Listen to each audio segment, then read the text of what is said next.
বিশ্বাস করেন ভাই, 24টা ঘন্টায় শুধু হাতে ফোন নিয়ে বসে থাকি আর ভাবি কখন আমার একটা ভিডিও ভাইরাল হবে, কিন্তু হয় না।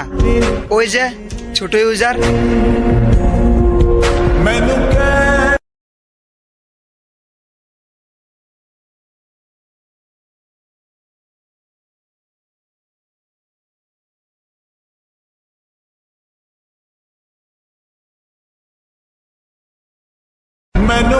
বিশ্বাস করেন ভাই, 24টা ঘন্টায় শুধু হাতে ফোন নিয়ে বসে থাকি আর ভাবি কখন আমার একটা ভিডিও ভাইরাল হবে, কিন্তু হয় না।